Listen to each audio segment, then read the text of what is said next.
All right, let's jump right in with an idea. Okay. And it might sound a little heretical, maybe, especially for the purists out there. Oh, for the art history purists. Absolutely. I'm ready. What if the most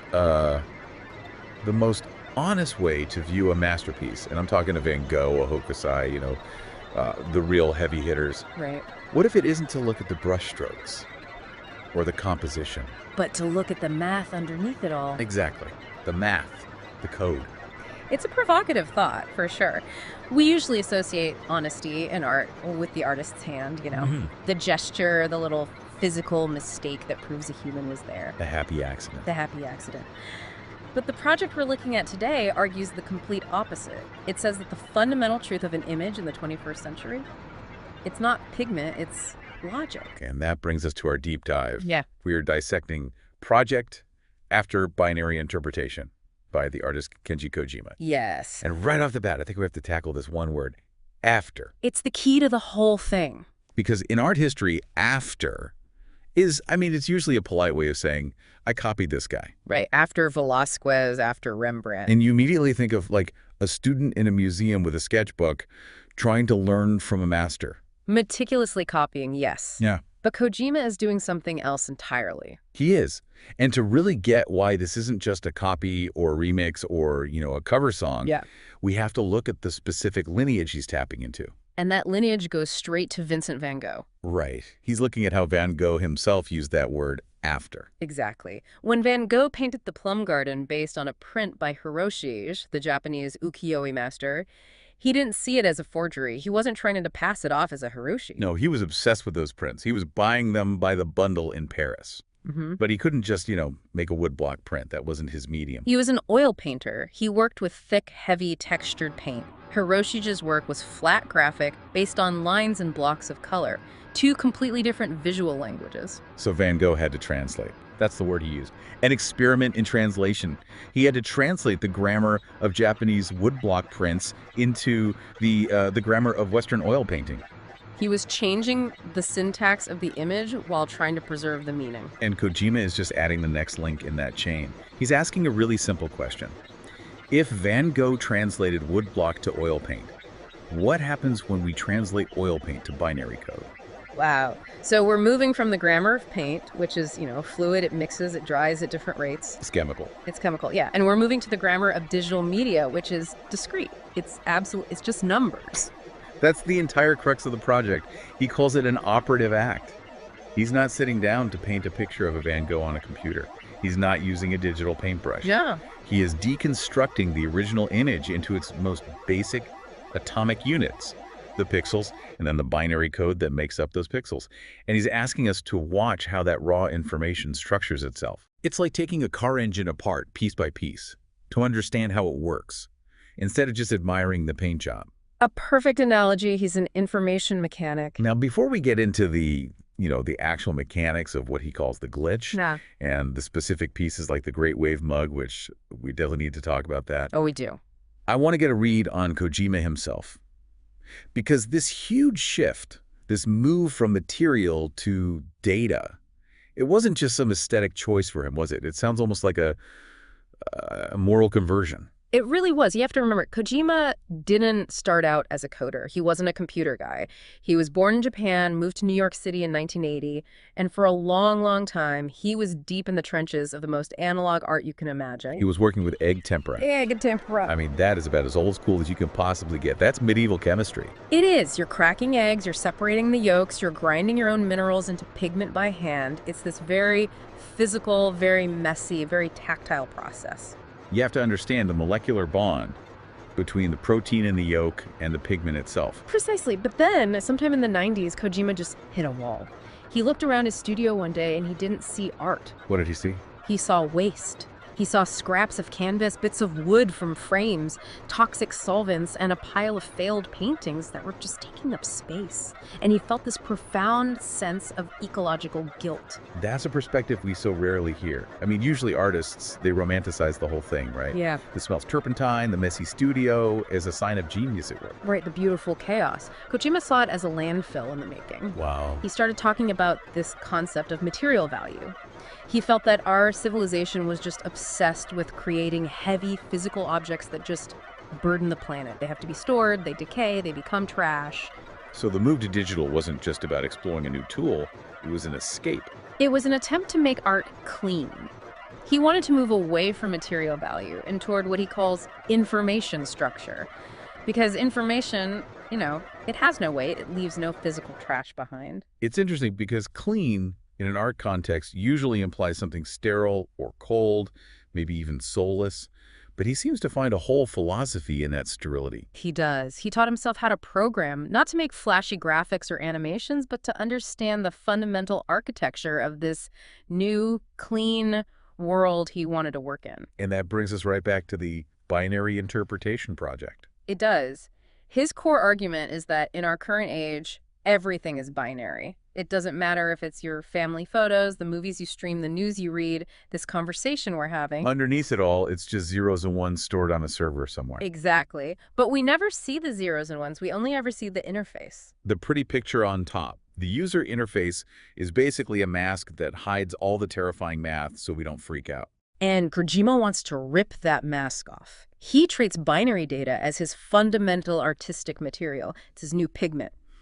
If he was an egg tempera painter, the yolk was the medium. Now the bit is the medium. He wants to show us the raw material before it resolves into that pretty picture. Before the illusion takes hold. Okay, now, I have to play the skeptic for a second here. Please do. We are living in the age of Midjourney, Deci, Stable Diffusion. AI art is everywhere. I can go to my computer right now and type Van Gogh-style cyberpunk city, and I'll get a pretty convincing result in 4 seconds. Everyone is remixing art history with algorithms. So why is Kojima's work any different from me just prompting an AI?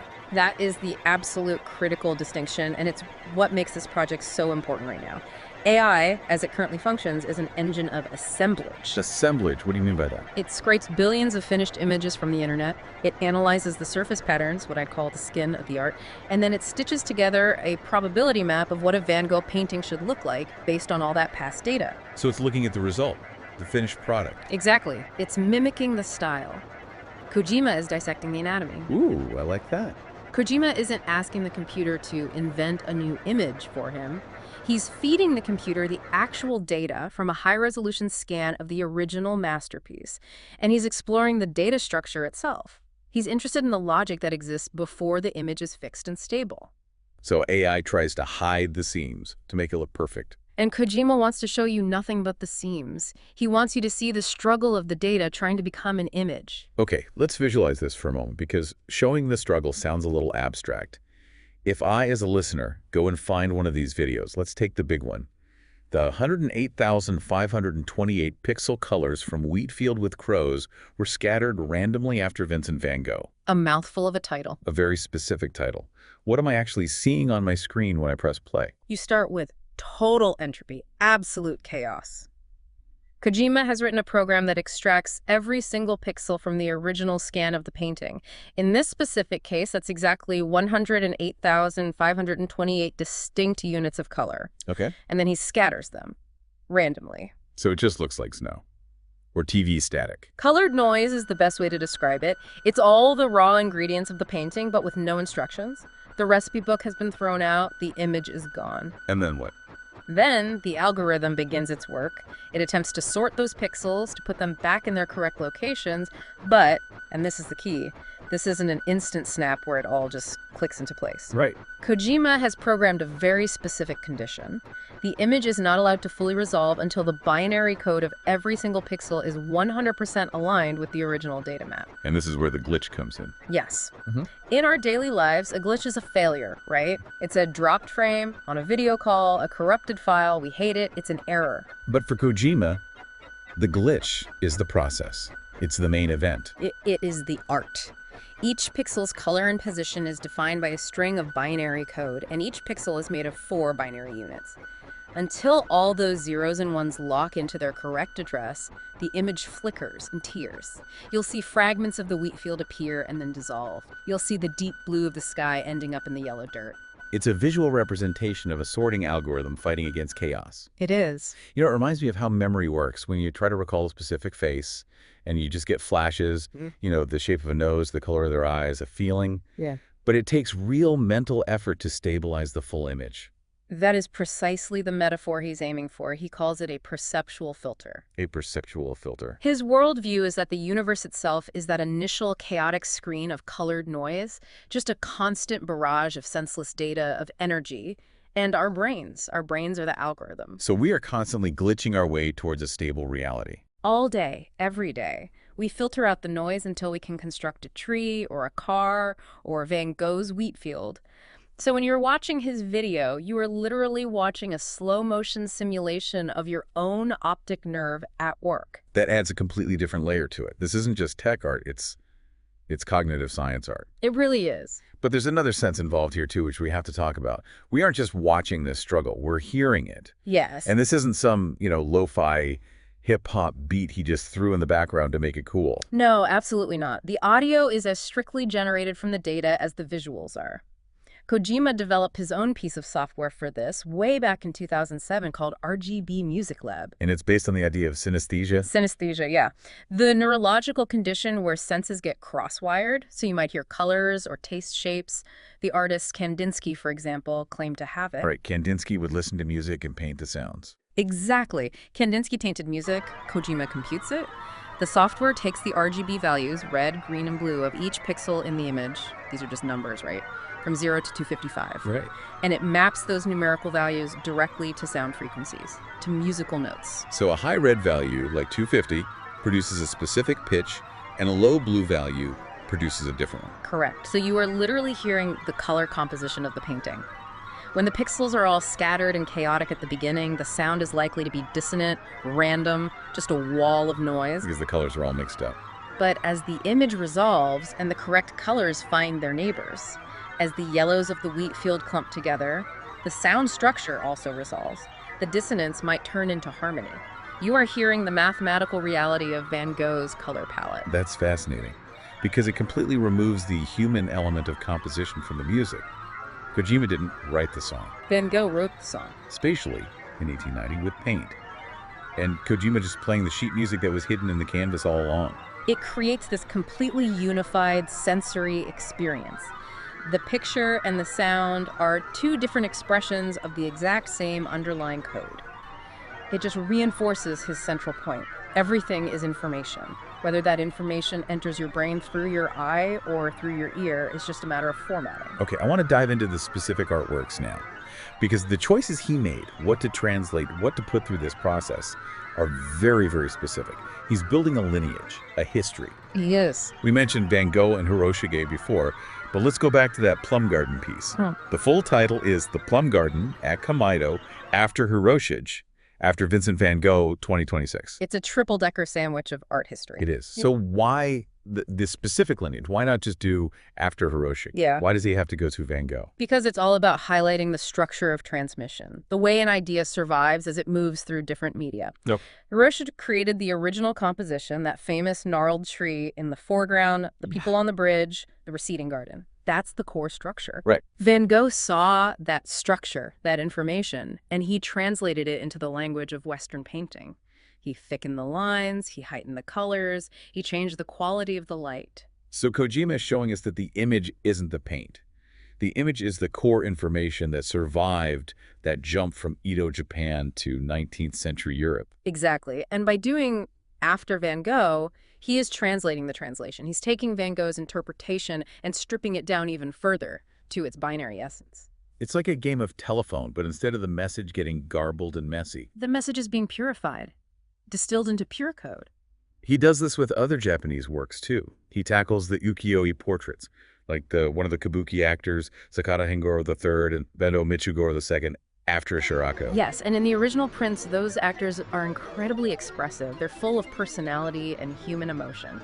And what happens when you turn a kabuki actor into binary code? You realize that the expression we see is actually just a function of geometry, the angle of an eyebrow, the curve of a mouth.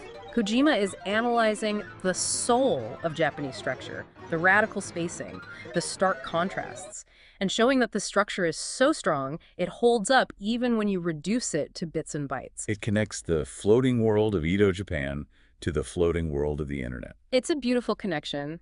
He's also looked at much older forms like the Rinpa school's thunder god and wind god, and even Buddhist statuary.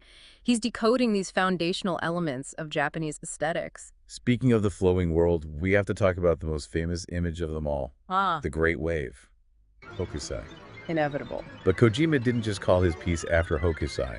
The title is The Great Wave Mug After Hokusai 2026. And this is where Kojima gets sharp. This is where he takes the gloves off. It's the mug apart. The word mug just lands with a thud. It's so banal. It's a direct, explicit critique of what he calls greedy commercialism. I mean, think about the Great Wave. It's this sublime, terrifying image of nature's power versus human fragility.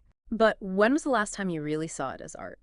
You see it on mouse pads, on shower curtains, on t-shirts, and yes, on cheap ceramic mugs in museum gift shops. It's become a logo. It's like the Nike swoosh of the 19th century. It has been completely emptied of its original meaning and turned into a commodity, a piece of merchandise. Kojima is arguing that for most people today, the original they know isn't the woodblock print, the original is the product. So by choosing the mug as his source, he's digitizing the product, not just the art. He is breaking down the commodity itself. He observes that these masterpieces have stopped being artworks and have become symbolic icons. We don't really look at them anymore, we just recognize them. We consume them. We do. And by exploding the image from the mug into 100,000 pixels and forcing us to watch it slowly reassemble, he's trying to force us to truly look at it again, see the structure, not the sales pitch. He does the same thing with the Van Gogh sunflowers, doesn't he? He does. The piece is called A Woman Walks with a Sunflower Toad. The tote bag. The ultimate signifier of the cultured consumer. It's funny because I definitely own a tote bag with a piece of art on it. I feel both seen and attacked. I think we all do. And Kojima is asking a very pointed question. Are you carrying the art, or are you just carrying a signifier of your taste? Right. When he dissolves the sunflower tote into binary noise, he's stripping away all that social signaling and leaving only the raw information of the color and shape. I want to go back to the technique for a moment because he makes this connection with Van Gogh that I think is really, really smart.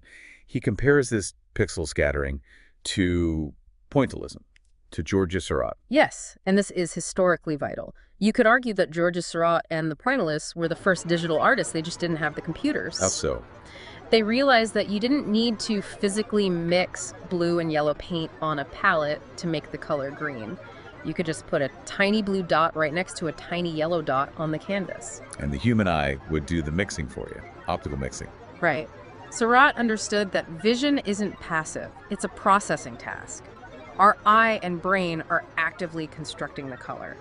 Kojima calls his own technique bitwise splitting and merging, but he explicitly links it back to Seurat's dots. So his version of Wheatfield with crows becomes a pointillist experiment, but at 4K resolution? Exactly. But with this really tragic undertow, Wheatfield with Crows is so often cited as Van Gogh's last painting. It's turbulent, it's dark, it's chaotic. And in his letters, Van Gogh wrote endlessly about his struggle to master the structure of color. He felt like he was literally fighting with the paint, trying to make it do what he saw in his head. So Kojima is digitally reproducing that struggle. In a way, yes. By scattering all those pixels and making the algorithm fight to resolve them, to bring order from the chaos, he's building a kind of digital monument to Van Gogh's own internal chaos. That's heavy. The algorithm is essentially role-playing Van Gogh's breakdown. In a purely structural sense, you could see it that way. It's a struggle for coherence. He also does a piece that explores the relationship between Van Gogh and Gauguin. Yes, after Paul Gauguin, after Vincent van Gogh in Arles, 1888,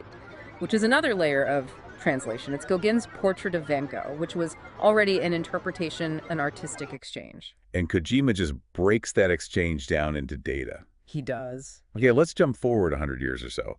He's not just stuck in the 19th century. He also tackles some modern icons like Jasper John's flag and, almost inevitably, Yayoi Kusama's pumpkin. The pumpkin is the perfect modern equivalent of the Great Wave. It is arguably the most Instagrammed art object of our time. It creates lines around the block at museums. It's an icon of the social media age. And I read that Kojima actually took the source photo for this one himself. He did. He saw a Kusama-style pumpkin on the street during Halloween, which adds this whole other layer. Is it the high art sculpture, or is it a seasonal decoration? Where does the art end and the commodity begin? It's the Great Wave mug all over again. It is. Kusama's whole philosophy is about self-obliteration, using dots to cover everything until it merges with the universe. Kojima takes that idea of obliteration literally. He obliterates the pumpkin into code to see if there is anything new to be found in an image that we have seen 10 million times on our feeds. He's looking for the signal in the saturation. Perfectly put. Now, there is one piece in this project that stands apart from the visual glitch style we've been discussing. It's the one based on Marcel Duchamp's fountain, Ah, the urinal. the most controversial toilet in the history of art.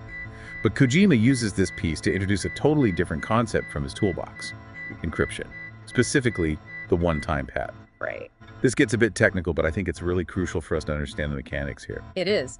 This connects to a whole body of Kojima's earlier work in what he calls encryption art. The one-time pad is a classic cryptography technique dating from the early 20th century. Used correctly, it's mathematically unbreakable. So how does he apply this to a picture of a urinal? He uses a logical operation called XOR. It's fundamental to computing. XOR. It stands for exclusive OR, and it's very simple. It just compares two bits. If the two bits are different, a 0 and a 1, it outputs a 1. If the two bits are the same, two zeros or two ones, it outputs a 0. Okay, that's the math. But what does it look like visually? Visually, imagine he takes a photograph of Duchamp's fountain. He uses a random number generator to create an encryption key that's the exact same size as the image. Then, using that XOR operation, he splits the image into two separate new layers, two new files. Okay, so you have the two files now. You have layer A, which is the encrypted data, and layer B, which is the encryption key.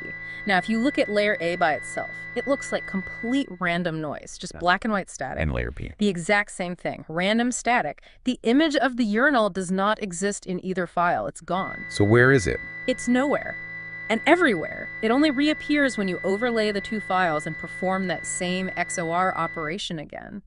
The two layers of static essentially cancel each other out, and the image of the urinal miraculously appears, perfectly intact. That is a perfect metaphor for Duchamp's entire philosophy. It really is, isn't it? Duchamp's whole point with the Ready Maze was that the art wasn't the object itself. It wasn't the porcelain urinal. The art was the idea, the conceptual act of placing it in a gallery. And Kojima's saying the art isn't in the JPEG file. Yeah. It's in the logic that combines the Right. files. The image is a ghost, a potential that only becomes real when the key is present to decrypt the data. This also touches on ideas of access and ownership. If you don't have the key, you don't get the art. Which leads us perfectly into the economics of this whole project. Yes. Because we're talking about unique digital art, encryption, keys, unique files. I mean, this sounds like it's leading directly to an NFT pitch.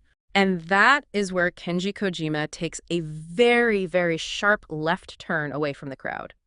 In a world where every digital artist was rushing to mint NFTs to create artificial scarcity and sell ownership of JPEGs for vast sums of cryptocurrency, Kojima went the opposite way. he went the complete opposite direction. All He's right. a very vocal critic of NFTs. Why?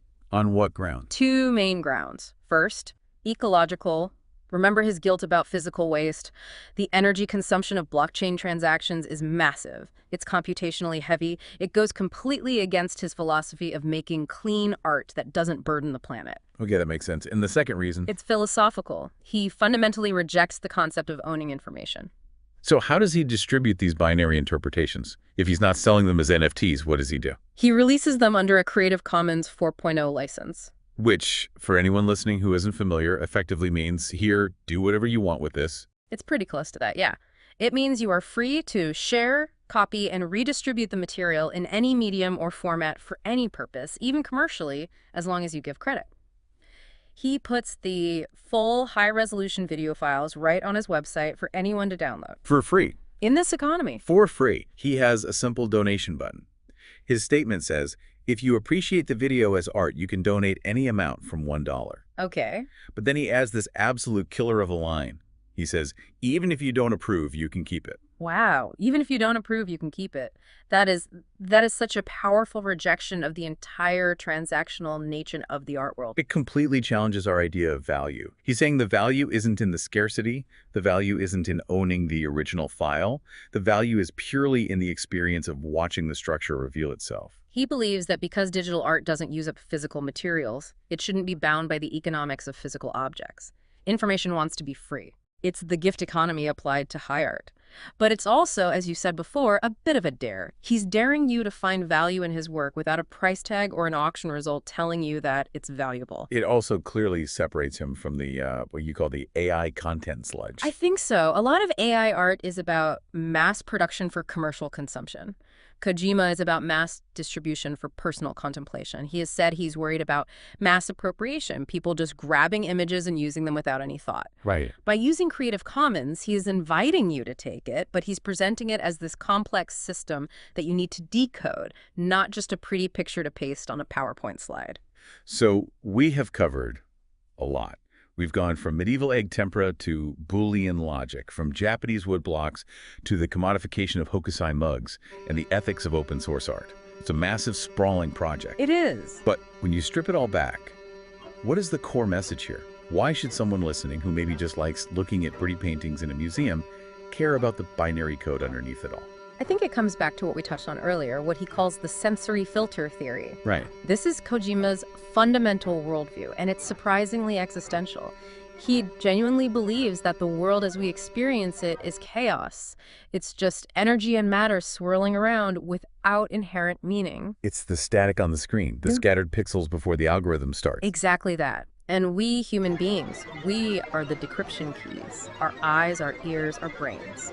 These are not windows onto reality, they're biological filters. The processors. They're processors. We filter out the ultraviolet light that our eyes can't see. We filter out the high-frequency sounds that our ears can't hear. We take that raw, chaotic data from the universe and we decode it into a reality that is stable enough for us to navigate and survive in. So when I look at a flower, I'm not seeing the real flower in its totality. I'm seeing the user-friendly interface that my brain constructed for me. Precisely. We are all performing a binary interpretation every single second of every single day. We are turning raw data into meaning, into emotion. When you watch one of Kojima's videos, when you see that glitching struggle, when you hear the noise snap into a kind of harmony, you are watching a simulation of your own consciousness at work. That is incredibly humbling. Yeah. It means we're all just walking algorithms. We are walking algorithms, constantly trying to find the signal in the noise. Kojima is just making the process visible. He's showing us the source code. It definitely changes how I'm going to look at a museum gallery next time I'm in one. I won't just see the paint. I'll be thinking about the data. And you'll probably think twice about buying the tote bag on the way out. Oh, absolutely. The tote bag is dead to me now. Good. Then the project has worked. Progress. Well, we have reached the end of this deep dive into Kenji Kojima's project, After. It's a project that really asks us to look past the surface of things and stare directly into the matrix of art history itself. It's been a real pleasure decoding it all with you. Before we sign off, I want to leave everyone listening with a final thought to mull over, something that stems directly from this work. Okay. Kojima's work suggests that our reality is just a construct, the result of our personal biological filters, decoding the chaos around us. So here is the question. If your sensory organs are just algorithms tuned to a specific limited frequency, what parts of the source code of the universe are you missing right now, simply because your personal software hasn't been updated to see them? That's the question that keeps me up at night. Keep decoding, everyone. We'll see you in the next deep dive.